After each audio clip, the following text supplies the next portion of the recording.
नमः समय साराय स्वानुभूत्या चकाशते स्वभावाय भावाय सर्वभावान्तरक्षिरे वन्दित सर्वसिद्धे ध्रुवम् अचलमणोभं गयं पते बोक्षामि समय पाहुडमिनमो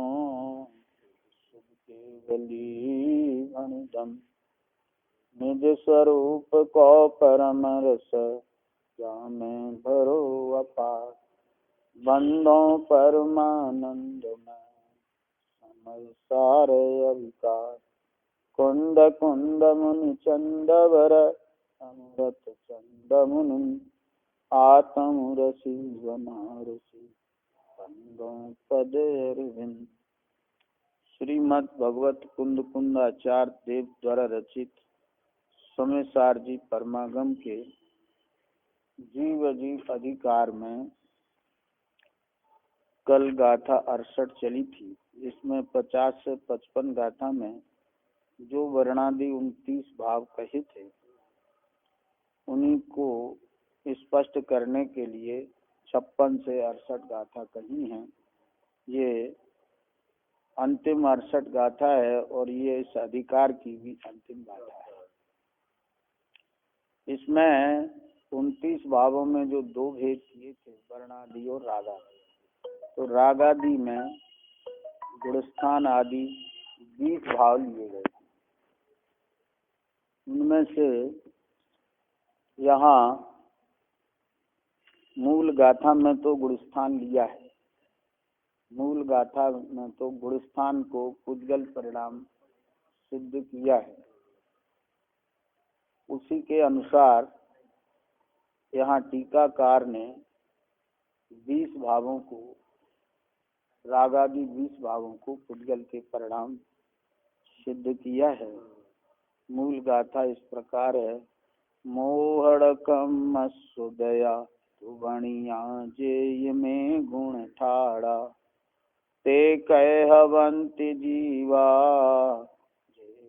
चमचेदना होता मोहन करम के उदय से गुणस्थान जो वर्ण ये कैसे बने आत्मा निरंतर जो अचेतन जिन कहे।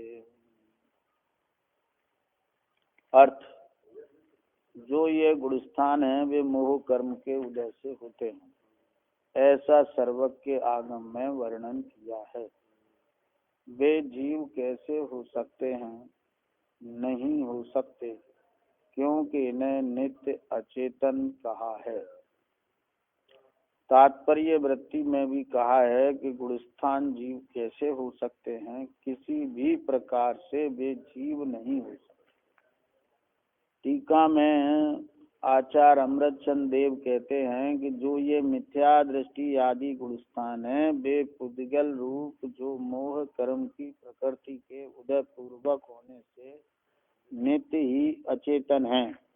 माने जो गुणस्थान की उत्पत्ति है वो मोह कर्म के उदय से है, क्योंकि जैसा कारण होता है उसी के अनुसार कार्य होता है।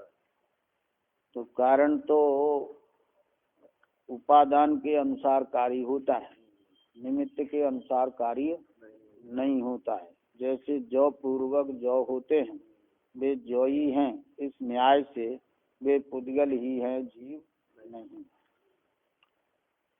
यहाँ गुणस्थानों का नित्य अचेतनपना आगम से सिद्ध है और चैतन्य स्वभाव से व्याप्त आत्मा का भिन्नपना होने से वेद ज्ञानी पुरुषों द्वारा स्वयं प्राप्त होने योग्य है।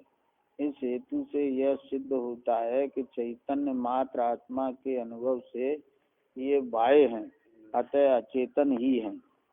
वेद ज्ञानियों ने चैतन्य मात्र आत्मा का अनुभव किया है, उसमें ये वर्णादि 29 भाव नहीं हैं। उनमें वर्णादि और रागादि दो प्रकार से विभाजन किया है। तो रागादि में राग द्वेष मोह प्रत्यय कर्म नोकर्म वर्ग वर्गणा स्पर्धक अध्यात्म स्थान अनुभाग स्थान योग स्थान बंध स्थान उदय स्थान मार्गणा स्थान स्थिति बंध स्थान संक्लेश स्थान विशुद्धि स्थान संयम लब्धि स्थान, ये सभी पुद्गल कर्म पूर्वक होते हुए नित्य अचेतन होने के कारण पुद्गल ही हैं। इनका विशेष निरूपण 50 से 55 गाथा में सबका हुआ है, इसलिए यहाँ इसका विशेष स्पष्टीकरण की आवश्यकता नहीं है। ये सभी अचेतन पुद्गल ही हैं, जीव नहीं है, ऐसा स्वयं अपने आप प्राप्त होता है, इसलिए रागादि भाव जीव नहीं है ऐसा सिद्ध होता है। अब भावार्थ में पंडित जयचंद जी साहब कहते हैं, पुद्गल कर्म के उदय के निमित्त से जो चैतन्य के विकार होते हैं वे भी पुद्गल हैं, क्योंकि शुद्ध द्रव्यार्थिक नय की दृष्टि में तो चैतन्य अभेद है और इसके परिणाम भी स्वाभाविक शुद्ध ज्ञान दर्शन है। इसलिए पर निमित्त के कारण जो विकार होते हैं वे भले ही चैतन्य के समान दिखाई देते हैं, फिर भी चैतन्य की सर्व अवस्थाओं में व्यापक नहीं है। अतः चैतन्य से शून्य जड़ हैं और जो ये जड़ हैं वे पुद्गल हैं, ऐसा निश्चय है। पंडित जयचंद जी के भावार्थ को लेकर यहाँ प्रश्न उठाया है कि भावार्थ में पंडित श्री जयचंद जी ने चैतन्य के विकार को ही पुद्गल कहा, सो कैसे? कि रागादि भाव पुद्गल के पुद्गल में हैं, जीव के रागादि भाव जीव में होते हैं। जब गाथा में एक तरफा बात चलती है तब एकांत न हो जाए, इसलिए पंडित जी जयचंद जी दूसरे तरफ की बात भी करते हैं। क्या समझ में आया? मने अभी तक तो पंडित जयचंद जी भी आचार्य कुंद कुंद अमृतचंद देव के स्वर में ही बोलते चले आए हैं, अपन लोगों ने अध्ययन भी किया है। लेकिन यहाँ भावार्थ में कुछ अलग बात नजर आ रही है। उसका कारण यह है कि रागादि भाव पुद्गल के पुद्गल में हैं, ऐसी चर्चा चलती आ रही है। तो जब गाथाओं में एक तरफा बात चलती है, एक तरफा बात क्या चलती है कि रागादि भाव पुद्गल है, तो कोई ऐसी भ्रांति भी कर लेता है कि रागादि भाव को पुद्गल के ही मान लेता है। क्या समझ में आया? तो पुद्गल के ही मान लेता है और मानते भी हैं, ऐसे भी आज लोग हैं जो ऐसा भी मानते हैं कि रागादि भाव तो पुद्गल के ही परिणाम हैं, जीव में नहीं होते। तो ऐसा एकांत ना हो जाए, इसलिए पंडित जयचंद जी दूसरे तरफ की बात भी करते। क्या करते हैं कि जीव अजीव अधिकार में गाथा 39 से 68 तक उपादान कारण की मुख्यता से पुद्गल के रागादि की व्याख्या है। उसे पढ़कर किसी को ऐसी मान्यता न हो जाए कि रागादि पुद्गल के ही परिणाम हैं, चेतन के विकार नहीं। उसकी मान्यता का निराकरण करने के लिए कहा कि रागादि चेतन के भी विकार हैं। किसके विकार हैं? चेतन के भी विकार हैं। निमित्त की मुख्यता से इनको पुद्गल भी कहते हैं। क्या कहते हैं? निमित्त की मुख्यता से इनको पुद्गल भी कहते हैं। पर निमित्त के कारण जो विकार होते हैं उनमें अज्ञानी को चैतन्यता का भ्रम हो जाता है। अब निमित्त की मुख्यता से पुद्गल के कहते हैं, तो निमित्त की मुख्यता से पुद्गल के कहते हैं तो मान्य है, इसमें कोई बुराई थोड़ी। क्या समझ? जीव के भाव निमित्त की मुख्यता से पुद्गल कहे जाते हैं और पुद्गल के भाव निमित्त की मुख्यता से जीव के कहे जाते हैं। पर निमित्त के कारण जो विकार होते हैं उनमें अज्ञानी को चेतनता का भ्रम हो जाता है। एक ये भी अज्ञान है, एक ये भी भ्रम है। क्या भ्रम है कि जो पर निमित्त के कारण विकार होते हैं उनको अज्ञानी चेतनता ही मान लेता है। वे विकार चेतन द्रव्य के परिणाम होने पर भी विकारों में चेतनता नहीं है। क्या समझना है? चेतन द्रव्य के परिणाम तो हैं, पर चेतन द्रव्य की चेतनता ज्ञान और दर्शन में है, चारित्र गुण में नहीं है। तो वे जो चेतन के विकार हैं वे चेतनता नहीं है। कैसे? जैसे दीपक से प्रकाश के साथ निकलने वाले धुएं में प्रकाश नहीं होता, वैसे ही चेतन के विकार में चेतनता नहीं होती। हाँ, जैसे दीपक में से प्रकाश निकलता है तो उसके साथ धुआं भी निकलता है, परंतु जो प्रकाश है वो धुआं नहीं, जो धुआं है वह प्रकाश नहीं। धुआं अंधकार रूप है और प्रकाश अंधकार रूप नहीं है। लेकिन जहाँ से प्रकाश निकलता है जिस दीपक में से, उसी में उसके साथ ही धुआं निकलता है। धुआं विकार है और प्रकाश उसका स्वभाव है। वैसे ही चेतन के विकार में चेतनता नहीं होती। क्या समझ? जिस आत्मा में चेतनता है उसी आत्मा में विकार भी है और एक साथ हैं, परंतु जो चेतनता है वह विकार नहीं है और जो विकार है वह चेतनता नहीं है। ऐसा भी निश्चय करना चाहिए, अन्यथा कोई चैतन्य के विकार को विकार न समझकर चेतनता ही समझ लेता है। माने कितनी गलतियां हैं। एक गलती तो ये है कि जो पुद्गल के परिणाम हैं राग आदि, उनको जीव की पर्याय में मानता है, एक गलती। दूसरी गलती, कोई पुद्गल जीव के परिणाम हैं राग आदि तो जीव के नहीं मानता, पुद्गल के ही मानता है। क्या समझ में? और तीसरी गलती ऐसी भी करते हैं कि जो चैतन्य का विकार है उसको चेतन ही मानते हैं, वो चेतनता से विरुद्ध है, इसलिए वह विकार है, वो हे है और चेतनता उपादेय है। इस बात को नहीं समझते, वे भी भ्रम में हैं। शुद्ध द्रव्यार्थिक न की दृष्टि में रागादि विकार नहीं, चैतन्य अभेद है। क्या? शुद्ध द्रव्यार्थिक न की जो दृष्टि है वो दृष्टि में चैतन्य अभेद है, वो रागादि विकार उसमें नहीं है। शुद्ध ज्ञान दर्शन चेतन के परिणाम हैं, जो चेतन की सर्व अवस्थाओं में व्यापक हैं। जो शुद्ध ज्ञान दर्शन चेतन परिणाम हैं वे चेतन की सर्व अवस्थाओं में व्यापक हैं। माने अनादि से लेकर अनंत काल तक ज्ञान दर्शन परिणाम निरंतर चलते रहे हैं, चल रहे हैं और चलते रहेंगे।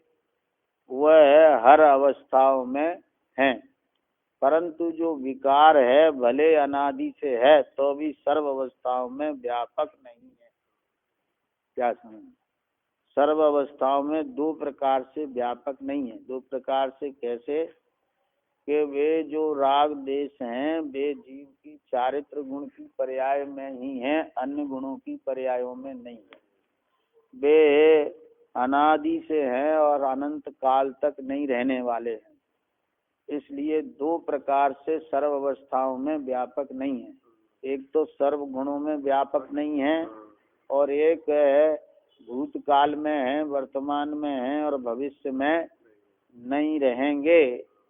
ऐसा उनका स्वरूप है, वे सर्व अवस्था में व्यापक नहीं है। अतः विकार चैतन्य शून्य जड़ हैं। कैसे हैं? चैतन्य शून्य जड़ हैं। क्या समझना है? और विशेष बात यह है कि जरा ध्यान से सुने आप कि और जो जड़ हैं वे रागादि भाव पुद्गल से ही रचित होने से पुद्गल ही हैं, ऐसा निश्चय है। तब उपादान निमित्त की मुख्यता से कथन किया था, अब उपादान की मुख्यता से कहते हैं अंत में पंडित जयचंद जी साहब के, और जो जड़ हैं वे रागादि भाव पुद्गल से ही रचित होने से पुद्गल ही हैं। समझ में आना?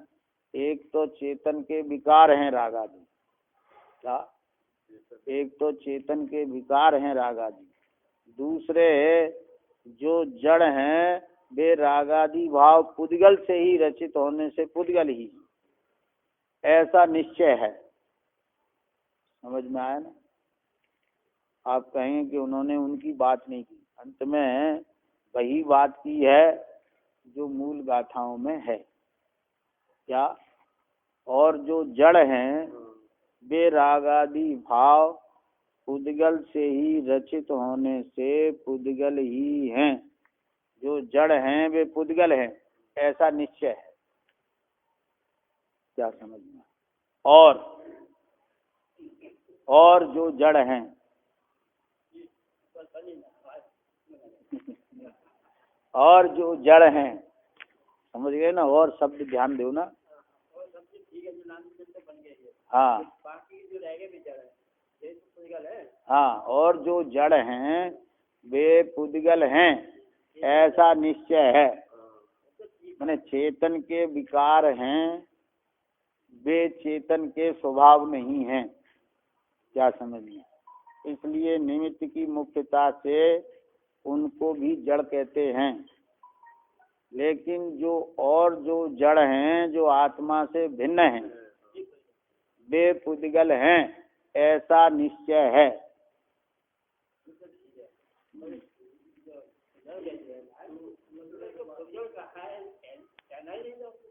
अरे बताया तो था, क्यों कहा कि एक तरफा बात चल रही है। नहीं, उसको नहीं, वो तो निमित्त की मुख्यता से तो कह देंगे, कोई दिक्कत नहीं। निमित्त की मुख्यता से तो पुद्गल के भाव जीव के कहे जाते हैं, जीव के भाव पुद्गल कहे जाते हैं। यहाँ तक कि जीव को भी मूर्ति कहा जाता है। क्या समझ में है? तो निमित्त की मुख्यता से तो लिखा है ना कि निमित्त से, तो निमित्त की मुख्यता से तो वे पुद्गल भी कहे जा सकते हैं, जड़ भी कहे जा सकते हैं। लेकिन अब वो बात क्यों कही कि शुरू से लेकर अजीब अधिकार में यही बात चल रही है। क्या? कि अध्यवसाय पुद्गल हैं, वर्णादि 29 भाव पुद्गल के परिणाम हैं, उनकी सिद्धि होती चली आ रही है। तो आचार्य कुंद देव कह रहे हैं, अमृतचंद देव उसको सिद्ध करते चले आए हैं, और पंडित जयचंद जी छाबड़ा भी उसी की पुष्टि करते चले आए हैं। परंतु अब पंडित जयचंद जी छाबड़ा अभी वर्तमान की स्थिति को देखते हुए लिखते हैं कि इस तरह की भ्रांति न कर लेना। क्या? कि पुद्गल पुद्गल पुद्गल पुद्गल के कहे जा रहे हैं, वर्णादि 29 भाव रागादि पुद्गल के कहे जा रहे हैं, तो कहीं तुम ऐसा न समझ लेना कि ये पुद्गल ही हैं, या जीव में है ही नहीं। तो कहते हैं कि जीव में भी चैतन्य के विकार हैं, और निमित्त की मुख्यता से उनको भी पुद्गल कहते हैं। शुद्ध द्रव्यार्थिक नय की दृष्टि में तो चैतन्य अभेद हैं, और इसके परिणाम शुद्ध ज्ञान दर्शन हैं। वर निमित्त के कारण जो विकार दिखाई देते हैं वे भले ही चैतन्य के समान दिखाई देते हैं, फिर भी वे चैतन्य की सर्वावस्था में व्यापक नहीं है। अतः चैतन्य शून्य जड़ हैं, और जो जड़ हैं, क्या समझ में? और जो जड़ हैं वे पुद्गल हैं। हाँ, और जो जड़ हैं जिनकी चर्चा चलती चली आ रही है, वे पुद्गल हैं, ऐसा निश्चय है, उसमें धोखा नहीं है। क्या समझ में? अन्य लोगों को समझना उल्टी बात। हाँ हाँ, अरे आपको पता नहीं है, आपको पता नहीं है, इस पर जो है 3-4 लाइनें जो समय सार हिम्मत भाई ने टीका की है, उसमें उन्होंने 4-6 लाइनें और जोड़ी हैं। उससे उन्होंने यह बात सिद्ध कर दी है कि वे चेतन के विकार हैं, उनको ही यहाँ पुद्गल कहा है। हाँ, वो इसमें नहीं है, वो इसमें नहीं है। हाँ, वो इसमें नहीं है। हाँ, और जो जड़ हैं वे पुद्गल हैं, ऐसा निश्चय है। हाँ, तो गड़बड़ घोटाला नहीं करना, जड़ वाले जड़ मानना और जीव वाले जीव मानना, बस यही जीव अजीव का भेद ज्ञान है। इसको बांध के रखना। हाँ हाँ, कोई जीव की पर्याय को पुद्गल में नहीं डालना और पुद्गल की पर्याय को जीव में नहीं डालना। व्यवहार से कुछ भी कह लेना, लेकिन परमार्थ से उनको भिन्न ही जानना। जो पुद्गल से रचित हैं वे पुद्गल ही हैं, और आचार्य देव ने उनको ही पुद्गल कहा है। ऐसा नहीं समझना कि जीव के भावों को कह दिया है, नहीं, बिल्कुल नहीं कह सकते। कहते हैं किसी भी प्रकार से वे जीव नहीं है। क्या समझना, लिखा ना पीछे।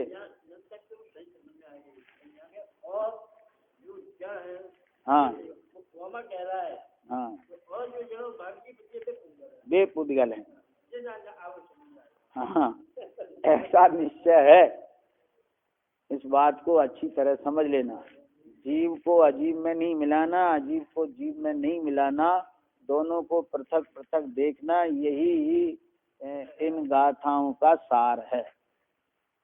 ठीक इस प्रकार ये 68 गाथा तक हुआ। आगे कलश 41 चलेगा।